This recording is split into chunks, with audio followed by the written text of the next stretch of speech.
लाला मैं तो अपनी ससुराल जा रहा हूं। ठाकुर जी तुरंत पहुंच गए श्रीदामा के पास, हाथ पकड़ लियो, बोले ससुराल जी कौन सा काम है भैया? ब्रजभाषा समझ में आ रही है? ब्रजभाषा तो समझ में आनी चाहिए, आपके द्वारिकाधीश की भाषा है। ठाकुर जी बोले भैया ये श्रीदामा जे कौन सा गांव है? ससुराल। श्रीदामा बोलो अरे बाबड़े ससुराल गांव ना होवे। बोले तो फिर का होवे ससुराल? बोले ससुराल होवे ब्याह एवे के बाद में एक नहीं दो घर है जाए, एक तो होवे अपनी मैया को घर पिता को घर, और एक होवे पत्नी के मैया पिता को घर, वाकू के हैं ससुराल। ठाकुर जी बोले तेरी बात मेरे पल्ले ना पड़ रही लाला, अरे ससुराल कहा होवे मुझको जल्दी बता। बोले अरे ससुराल मतलब पत्नी को माई को। ठाकुर जी बोले पत्नी जी पत्नी कौन होवे भैया? श्रीदामा समझा रो है, अरे लाला तू तो बड़ो भोरो है, नेक बड़ो है जाएगो तो तेरो ब्याह है जाएगो, तेरी पत्नी आ जाएगी। ठाकुर जी बोले मेरी पत्नी आवेगी? बोले हम बे तो फिर मेरो ससुराल कहां है? श्रीदामा बोला मो का पता तेरो ससुराल कहां है, जब ब्याह होगा तब पता चलेगी तेरो ससुराल कहां है। अब तो ठाकुर जी हट करने लगे, बोले ना मेरो ससुराल बता, मेरो ससुराल कहां है? श्रीदामा बोलो अरे अपनी मैया तो जाके पूछ ले, तेरी मैया बता देगी तेरो ससुराल कहां है। ठाकुर जी खेलते कूदते आज घर आए, यशोदा मैया रसोई घर में प्रसाद सिद्ध कर रही है। ठाकुर जी आके गोद में बैठ गए, बोले मैया मेरो ससुराल कहां है? अब तो जैसे मैया ने सुनी मेरो ससुराल कहां है, लाला बोल लो। मैया बोली लाला ये कहां से सीखे आयो? बोले आज मैया मैं खेल रहे हो तो श्रीदामा अपनी ससुराल गए हो, तो वो बोलो मैं ससुराल जा रहा हूं, तब से मेरे मन में आ रही मेरो ससुराल कहां है। मैया बोली ससुराल लाला जब ब्याह है जाएगा तब आएगा ससुराल। बोले जय श्रीदामा कह रहा हो मेरो ब्याह कब होएगा मैया? बोले अरे अभी तू बड़ो तो है जा लाला, तू पे मोह दोनों आवे ना, मैं खवाऊं तो खावे, मैं चलाऊं तो चले, मैं उठाऊं तो उठे, मैं नभाऊं तो नावे। जब बालक बच्चे सब अपने आप अपने कामन को करने लगे तब उनको ब्याह कर दिया जाए, तब उनके काजे बहू आवे, तब ससुराल होवे। ठाकुर जी बोले मैया मैं सब काम कर लूंगा अपने आप, तू मेरा ब्याह करा दे, और मेरे काजे बहू लिया। मैया बोली नेक बड़ो तो है जा लाला, कहां ते लाऊं तेरे काजे बहू? ठाकुर जी बोले या तो मेरे काजे बहू ला, नहीं तो श्रीदामा अपनी बहू ला रहा, बाकी बहू को मैं ले आऊंगा, वो बहू मेरी है जाएगी। मैया जोर से हंसी, बोले लाला तेरी बात ऐसी ऐसी बात बनावे बैठो बैठो। मैया बोली करा दूंगी तेरो ब्याह, ज्यादा चिंता मत करे। अब तो ठाकुर जी रोने लगे, मैया मेरो अभी ब्याह करा, अभी ब्याह जाऊंगा मैं तो अभी ब्याह करूंगा। यशोदा मैया परेशान है गई, बोले लाला चल करा दूंगी तेरो ब्याह, अब रोवे मत। बोले कब करावेगी? तिथि बता मोकू, तिथि बता, दिन बता, समय बता, सब बता, तभी जाऊंगा यहां से। यशोदा मैया तो ऐसी परेशान भाई ऐसे हमारे नन्हे से गोपाल जी बहू की और ससुराल की आस में बैठे। श्री दामा को ब्याह माधवी गोपी से भयो, माधवी सखी से भयो। माधवी आज श्री दामा माधवी को लेने के लिए ससुराल गए। ससुराल से जैसे ही माधवी आने लगी सो मैया ने पढ़ा दी माधवी, और पढ़ा लिखा करके भेजी। बोले देख तू अपने ससुराल जा रही है, जमाई राजा लेवे आए हैं, लेकिन ध्यान रखियो, याद रखियो, ससुराल में सबको सम्मान करियो, सबको आदर करियो, सबसे प्रेम से रहियो। मैया खूब सिखा पढ़ा के भेजी अपनी बहू को। लेकिन तेरे पति को एक सखा है, वाको नाम कृष्ण है, बस वहां से सावधान रहियो। क्यों मैया वहां से सावधान क्यों रहूं मैं? बोले अरे मैंने सुनो है वो कन्हैया जाकू अपना रूप दिखा दे, जाकू एक बार अपनी तिरछी नजर से देख ले, वाको फिर गृहस्थ आश्रम गृहस्थ जीवन बर्बाद है जाए। वो फिर भाई को देखते रहे, वाके रूप में कछु जादूगर है, वो जाकू देख ले, वाकू अपना बना ले, फिर वो अपने पति को ना रहे वही को है जाए। मां की बात सुन करके माधवी घबरा गई। बोले ऐसा कैसो है कि पति छूट जाए वासे? बोली यही मारे मैं कह रही हूं, तू सब कछु करियो, लेकिन तू मुख वचन दे के जा, वाह कृष्ण को अपना मुख मत दिखाइयो। चाहे तो कुछ जीवन भर घूंघट करके रहना पड़े, लेकिन कृष्ण को मुख मत दिखाइयो। माधवी बोली मैया मैं वचन दे के जा रही हूं, वह कृष्ण को मुख नहीं दिखाऊंगी। श्री दामा माधवी को लेकर के ब्रज जा रहा है। श्री दामा पहले ही माधवी से चर्चा करते आ रहा हो रास्ता भर। सो श्रीदामा ने कही, बोली अरे सुन, ब्रज में अभी मैया मिलेगी, पिताजी मिलेंगे, सब मिलेंगे, सबके संग फिर बोलो मेरो एक सखा है कृष्ण, वाकू जब से मैंने बताई ससुराल के बारे में, ब्याह के बारे में, तब ते बड़ा उतावलो है, तो है सके वो तो उससे मिलवे आवे तो वाकू अपना मुख दिखाई दियो। मीराबाई ने जैसे ही कृष्ण को नाम सुनो महाराज, आदि माधवी ने जैसे ही कृष्ण को नाम सुनो, आधे रास्ता में ही घूंघट कर लियो। बोले वहां से ही तो बचवे के काजे मैया ने कही है, वाकू मुख नहीं दिखाऊंगी। मीराबाई ने अपना मुख छुपा लियो। माधवी ने जैसे ही वृंदावन पहुंची बैलगाड़ी, सखान ने जाके ठाकुर जी को बता दी, अरे अरे लाला देख, श्रीदामा आगो, अपनी ससुराल से आगो, अपनी बहू लेके आयो है। अब तो ठाकुर जी व्याकुल है गए, बोले बहू आइए, मैं भी तो देख के आऊं कैसी बहू होवे, कहां थे, कैसी ससुराल थे, कैसे आमे, कैसे कहा होवे। ठाकुर जी तो इतने उतावले हो गए महाराज, पहुंच गए बीच रास्ता में। अरे भैया श्रीदामा आ गए हो? बोले हाँ आ गए हो लाला। कहां है तेरी बहू, कहां बैठी है? बोले पीछे बैठी है। बोले अच्छा, मुख मुख दिखाई दे। बोले तू देवर है, वो तेरी भाभी है, भैया खुद ही देख ले। जैसे ही रथ रुका, माधवी भीतर से सुन रही थी कि कृष्ण आ गया है। माधवी ने घूंघट कर लियो, आसपास सौल आदि और पड़ी, वो भी ऊपर से डाल रही, मुख मोड़ करके बैठी है, कहीं से भी मुख दिख नहीं जाए, एक अंग भी मेरो दिख नहीं जाए, मेरो पातिव्रत धर्म नष्ट नहीं है जाए। मेरी मैया ने मुझसे कही कि जो वाकु देख ले या वाकी नेत्रन में आ जाए वो कभी जीवन भर अपने पति की ना रह पावे, वाकु मुख नहीं दिखाऊंगी। ठाकुर जी भीतर पहुंच गए, श्याम सुंदर बैठे हैं सामने और माधवी से कह रहे हैं, अरे श्रीदामा की बहू नेक हमऊ तो दिखा, तेरो मुख कैसो है? अरे नेक दिखाए दे। मेरी मैया ने तो, मैंने तो मैया से कही मैं श्रीदामा की बहू ले जाऊंगा, मैं तो तू को ले जावे बारो, लेकिन मैया ने मुझसे कही है कि वो मेरा ब्याह कराई देगी, मैं तो ब्याह कर लूंगा, मेरी वो बहू आ जाएगी, लेकिन एक बार देखूं तो सही बहू होवे कैसी है, नेक दिखाए दे। मीराबाई तो और छुपावे, मुख नहीं दिखावे ठाकुर जी को। ठाकुर जी कभी पाम पकड़े सो इधर को है जाए, नेक ठाकुर जी बगल में आमे सो इधर को भाग जाए। खूब देर ठाकुर जी मनोहार करते रहे, लेकिन माधवी ने अपना मुख नहीं दिखाया। थोड़ी बहुत देर तो ठाकुर जी मनोहार करते रहे, जब माधवी ने मुख नहीं दिखाया सो ठाकुर जी बोले, देख तू मोसों अपना मुख छुपाए रही है, तो ना पता मेरो मुख देखवे के काजे सब तरस हैं, सब तड़फ हैं। बड़े बड़े ऋषि महात्मा ज्ञानी हिमालय पर जाकर के तपस्या करें तब जाके मेरो मुख दिखे, और तेरे सामने प्रत्यक्ष बैठा हूं, हाथ जोड़ रहा हूं, पाम पर रहा हूं, तब वो अपना मुख नहीं दिखा रही है। जा, तड़पेगी तू मुंह को देखवे के काजे, तरसेगी, व्याकुल रहेगी जीवन भर। ठाकुर जी निकल के बाहर आए, बोले अरे श्रीदामा, मुझे तो लगे तेरी बहू भेड़ी दिखे, बाकी आंख कमजोर, बाकी एक आंख ते काणी है। श्रीदामा बोलो नहीं तो। बोले तो नाक टेढ़ी है? बोले नहीं तो। बोले होठ कटे हुए हैं? बोले नहीं तो। बोले दिखाई ना रही, ऐसे मुंह छुपा रही है जैसे कितनी कुरूपणी है।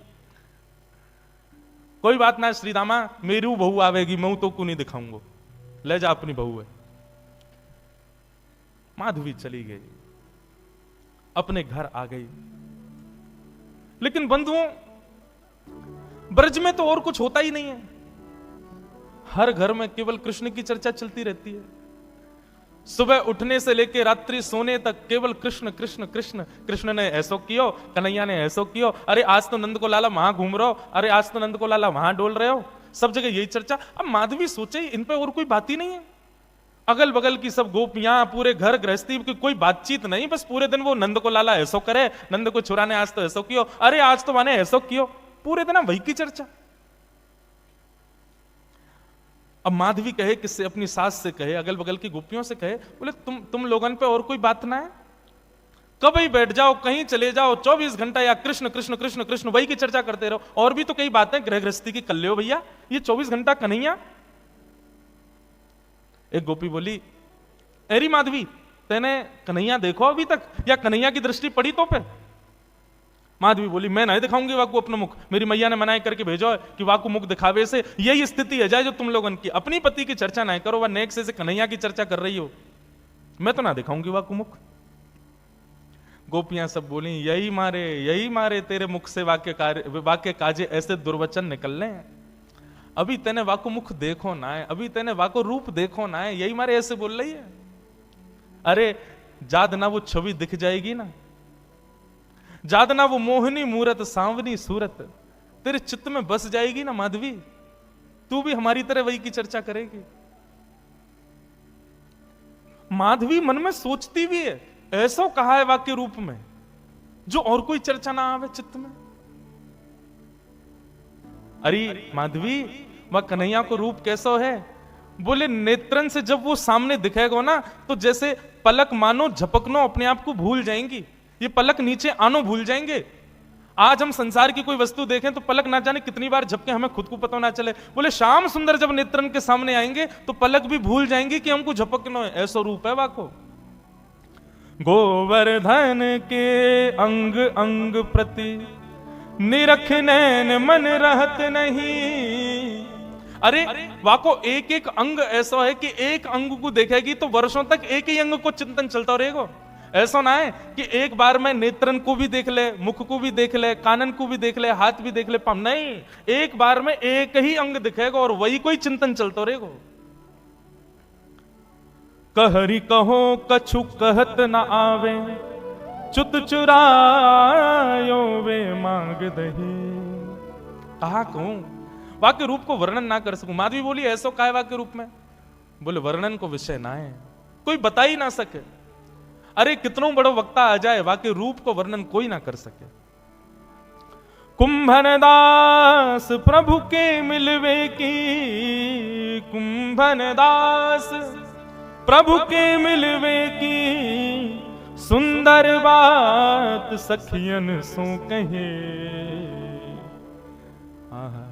नैन पलक लागे नहीं। ऐसा रूप है वह कन्हैया को। अब तो माधवी पतो चल जाए या गली में कन्हैया है तो वह गली में ना जावे, पतो चल जाए कि यहां से अभी गुजरे तो वहां नहीं जावे, हर जगह से अपने आप को बचावे। माधवी कहां तक बचाए अपने आप को? मैया ने कही मुख मत दिखाइयो। अरे मुख तो मैं खूब छुपा रही हूं, लेकिन कानों से भी कृष्ण कृष्ण।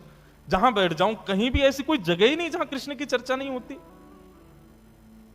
माधवी तो अब तो ये स्थिति हो गई कि रात में सपने में भी उसको ठाकुर जी के अनुभव होते हैं। मुख नहीं दिखता क्योंकि देखा तो कभी है नहीं, लेकिन इतना सुन लिया है कि उसको अनुभव हो गया है कि चरण ऐसे हैं, हाथ ऐसे हैं, चाल ऐसी है, मुस्काते हैं तो ऐसे, फिर उठ जाती है, मुख से पानी से मुख धोती है और फिर विचार करती है सोऊं भी तो कैसे, नींद में भी तो वही दिख रहा है, कहां तक बचूं मैं।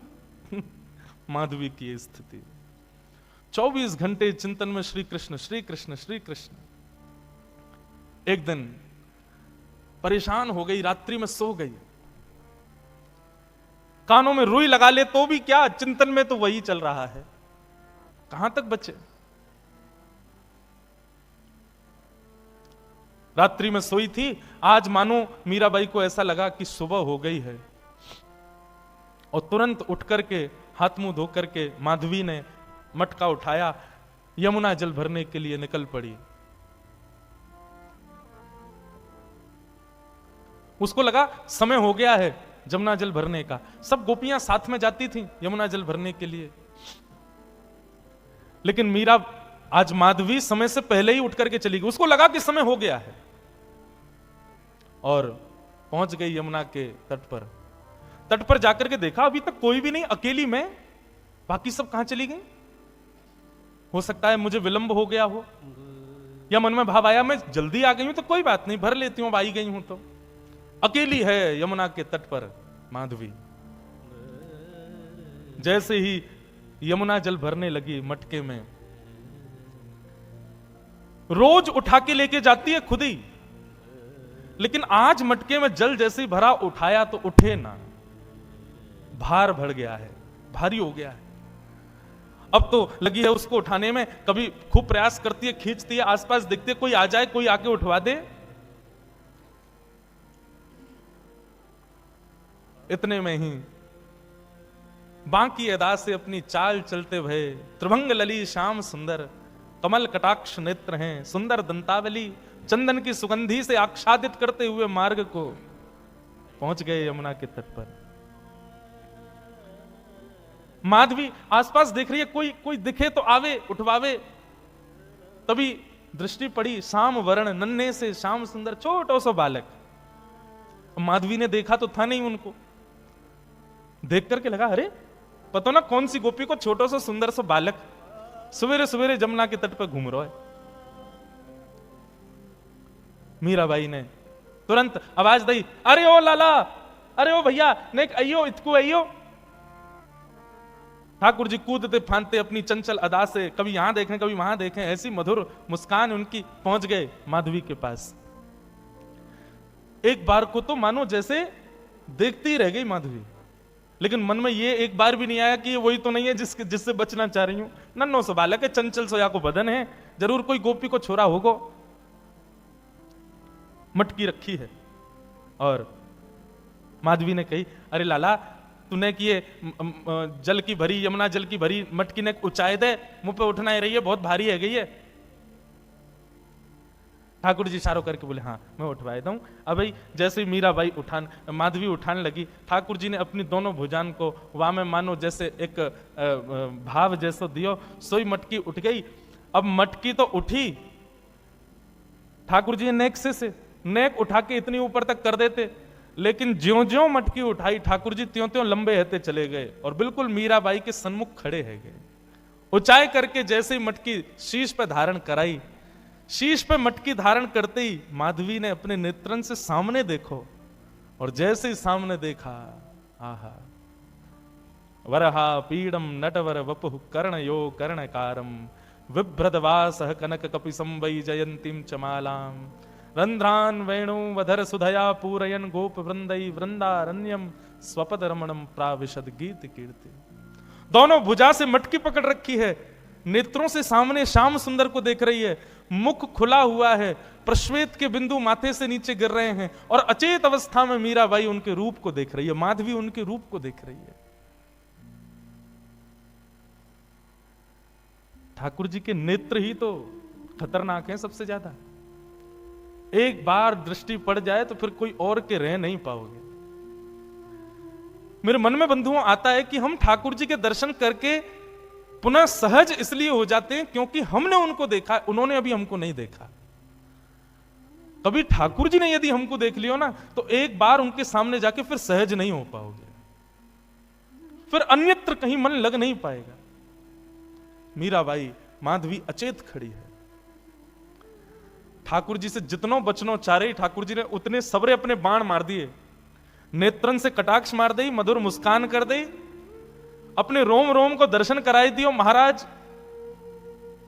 अब तो माधवी की स्थिति एक जड़वत कोई मूर्ति जैसे खड़ी रहती है, ऐसे खड़ी है। गोपियों ने एक ही दिन पहले ही बताया था कि वो दिख जाता है तो क्या होता है, वही हो गया। अब ठाकुर जी तो अपने सैन चला करके वहां से भाग गए। समय हुआ उन गोपियों के आगमन का जो यमुना जल रोज भरती थी। जैसे ही आई, आकर के देखा अचेत अवस्था में अभी भी ऐसे ही खड़ी है माधवी। सबने आकर के देखो, अरे ये तो हमारी माधवी है, अरे ऐसे कैसे खड़ी है भैया, अरे सांप सूंघ गए हो का है गो, ये तो ऐसे मूर्तिमंत है कि खड़ी है।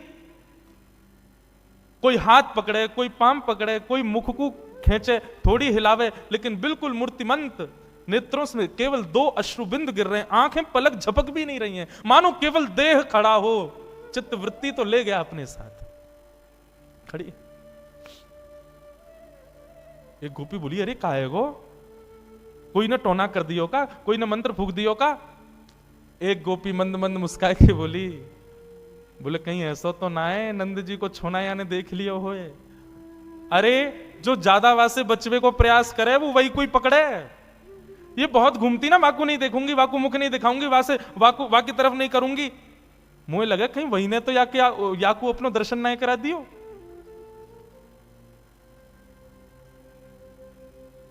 एक गोपी यमुना जल भर के लाई और जल का छिड़काव, खड़ी हुई है मीराबाई, ऐसा नहीं अचेत पड़ी है, सांस भी चल रही है, नेत्र भी खुले हैं, बिल्कुल सचेत है, बस मूर्तिमंत है। पानी का छिड़काव किया, मुख पर जैसे जल मारा, तब मानो जैसे रुकी हुई श्वास आई हो और जल पड़ते ही मूर्छित होकर के गिर पड़ी माधवी। जल का छिड़काव किया, पैरों को मलना शुरू किया, हाथ दबाए, तब जाकर के चेतना आई और चेतना आकर के उठते ही बोली, वो कहां है, वो कहां चला गया, उस सांवरो सो कटाक्ष नेत्र, अरे कोई गोपी को बालक आया हो इतनो सुंदर, और बार बार बोलते बोलते मूर्छित हो जाए, फिर चेतना आवे, फिर मूर्छित हो जाए, फिर चेतना आवे, फिर मूर्छित हो जाए।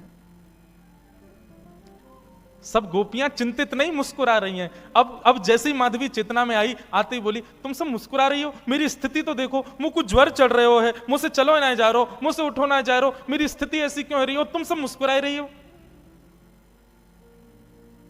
तब एक गोपी बोली, तेने कोई और को लाला ना देखो, तू जैसे बचवे को प्रयास कर रही ना, वही आयो तेरे पास, वही नंद नंदन, वही श्याम सुंदर, वही हमारी यशोदा जी को लाला, वही तेरे खसम को मित्र कृष्ण, वही आयो।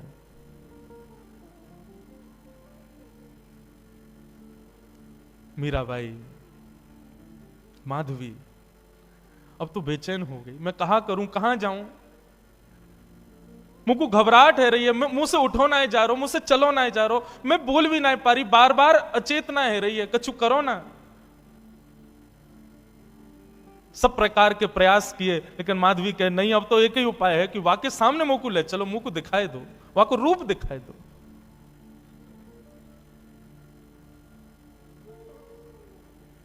बंधुओं, कृष्णदास जी सही कहते हैं, सजल श्याम घन वरण लीन है, फिर चित अनत न भटक्यो, मेरो मन गिरधर छवि पे अटक्यो। मेरो मन गिरधर छवि पे अटक्यो, मेरो मन गिरधर। आओ बंधुओं, व्याकुल हो गई माधवी, गोपियों से कहने लगी, मैं तुम्हारे हाथ जोड़ूं, पैर पूजूं, मुझे नंद नंदन के पास ले चलो। बंधुओं, यह हमारे ब्रज साहित्य की कथा है। ब्रज की कोई गोपी जब उसको ठाकुर जी का दर्शन करना होता था तो क्या करती थी, यमुना जल भरने जाती और चलते चलते धूप का बहाना लगा के कि धूप में चक्कर आ गए और चक्कर खा के गिर जाती, और फिर उस पर जल डालो, औषधि पिलाओ, किसी से ठीक नहीं होती। तब 2-4 गोपी जाती ठाकुर जी के पास, बोले एक गोपी बेहोश हो गई, चलो। ठाकुर जी आते फिर, और ठाकुर जी आकर के वाके कान में आकर के कहते, चल रही गोपी जल्दी खड़ी है, जा मैं आ गए हो। सोई गोपी चेतना में आ जाती, ठाकुर जी को देख लेती, ठीक हो जाती। ठाकुर जी वैद्य बन गए, वैद्य राज, गोपियों की चिकित्सा करते हुए घूमते हैं। एक बार एक गोपी की मैया बोली, बोले एक लाला बढ़ो, कान में कहा बोले, सबरी गोपी उठ के खड़ी है जाए। एक बार वो वृद्ध गोपी ने विचार किया, आज मैं बीमार होके देखूं, मैं देखूं कहा बोले कान में। उसकी भावना तो कुछ थी नहीं, ठाकुर जी के प्रति प्रेम तो था नहीं, ऐसी चलती चलती हाय राम गिर गई करके बेहोश हो गई। गोपी बोली, अरे बेहोश हो गई है सासू मां, कन्हैया को बुलाओ। ठाकुर जी आए, ठाकुर जी आके देखते ही पहचान गए, बोले भाव नहीं है, जबरदस्ती पहचान करना चाह रही है कि मैं कान में क्या बोलता हूं। ठाकुर जी आए, आकर के पहले नब्ज उठा के देखी, बेहोश थोड़ी थी, चेतना में थी, वो तो सुनना चाह रही थी, कान में मंत्र क्या बोलते हैं ये। ठाकुर जी ने पहले नब्ज देखी और फिर वो जो पड़ी थी उसकी बहू से बोली, अरे तेरी सासू तो बहुत बीमार रह गई है, या को तो बड़ो वालों मंत्र देना पड़ेगा। बोले कहा, बोले मंत्र से काम ना चलेगा, या के काजे तो नीम तोड़ के लाओ और नीम को कंडा में जला के नीम को धुआं करो, वहां में लाल मिर्च डालो, वो या की नाक पे लगाओ, तब ठीक होगी। इतने में सास उठ के खड़ी है गई, मैं ठीक है गई लाला, है गई ठीक, तेरे फार्म पूजू, बस अब कचुना चाहिए।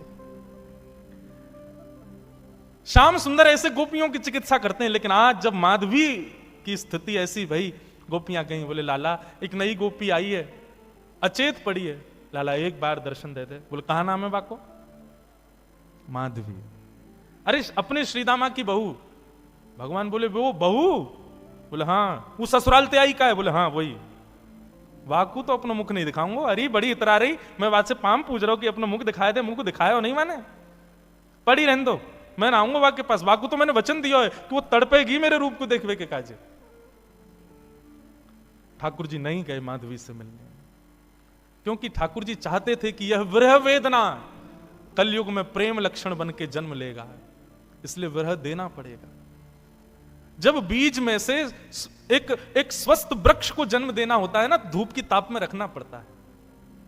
ठाकुर जी यदि किसी को वेदना देते हैं, विरह देते हैं, तो निश्चित है उस पर अति कृपा है, अति प्रसन्न है, उससे कुछ और कामना है। ठाकुर जी सहज में ही किसी को अनुभव दे दें, सहज में ही किसी को कृपा कर दें, तो समझो कि अभी उसकी भक्ति उतनी श्रेष्ठ नहीं हुई। लेकिन किसी को तड़पा में, विरह दे में, तो समझो इससे प्रीति ज्यादा है।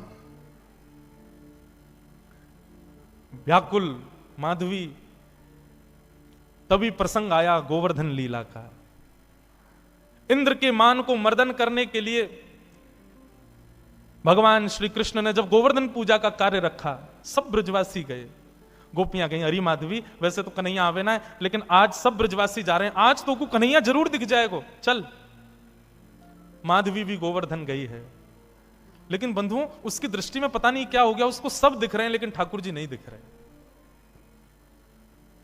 गोपियों से कहे कहीं दिखे श्याम सुंदर, बोले वो तो घूम रहे सामने, देखे तो ठाकुर जी ओझल हो जाएं, ठाकुर जी कहीं छुप जाएं, मानो कोई लता पत्र अपने आप आगे आ जाए, बाधाएं अपने आप खड़ी होने लगी और त्यों त्यों व्याकुल हो गए माधवी। 56 भोग के बाद जब इंद्र ने अपने मान के प्रभाव से जब मेघ वर्षा की, त्राहिमाम करके सब ब्रजवासी दौड़ने लगे, तब नन्हे से बाल कृष्ण ने 7 कोस लंबे चौड़े गिरिराज पर्वत को अपने बाम हस्त की कन्नी उंगली पर धारण कर लिया। सब ब्रजवासी जाकर के गिरिराज पर्वत के नीचे खड़े हो गए, माधवी भी वहीं खड़ी थी। गोपियों से बोली, मैं प्राण हाथ जोड़ूं तुम्हारे, एक बार मुझे दृष्टि गोचर करा दो, एक बार उसका दर्शन करा दो बस। गोपियां जैसे तैसे भीड़ के बीच से लेकर के उस मुख्य स्थान पर गई जहां ठाकुर जी खड़े थे, सबको दर्शन हो रहे थे। लेकिन जैसे ही माधवी पहुंची, माधवी ने जैसे ही उस चट्टान के ऊपर देखा जहां ठाकुर जी खड़े थे, ठाकुर जी का एक क्षण गिरधर स्वरूप दिखा और दिखते ही ओझल हो गया, धुंधला हो गया, मानो आंखों में पानी आ गया हो। खूब मीड़े, खूब जल डाले, लेकिन ठाकुर जी नहीं दिखे। प्राण निकलने को होने लगे माधवी के, लेकिन निकल भी नहीं रहे हैं। सिर पकड़ के बैठी है, प्राण ही निकल जाए, नहीं दिख रहे हैं। तो चरणों में सर झुका दिया, बोले क्षमा कर दो, मैंने अपनी मां के गलत उपदेश का पालन किया, जिससे मुख छुपाना नहीं था उससे छुपाया, मुझसे अपराध हो गया नाथ। ठाकुर जी बोले, माधवी अब तो तुझे मेरा रूप नहीं दिखेगा, अब तो प्रतीक्षा कर। कितने वर्षों की प्रतीक्षा? ठाकुर जी बोले, 1 युग की प्रतीक्षा। अब तो तुझे मेरा दर्शन कलयुग में ही होगा, जाओ अब मेरी विरह वेदना रूपी भक्ति में ही रहो, उपासना करो मेरे रूप की, उपासना करो मेरी, तब जाकर के तुमको दर्शन होगा। माधवी का फिर उसके बाद जीवन केवल नेत्र बंद करके साधना युक्त रहती है, रोती है, विलकती है, लेकिन ठाकुर जी नहीं दिखते उसको। ब्रज की गोपियां भी कभी कभी माधवी के ऊपर तरसती हैं कि बताओ हम कितनी सौभाग्यवंत हैं कि हमको दिख जाते हैं, इसको दिखते ही नहीं है।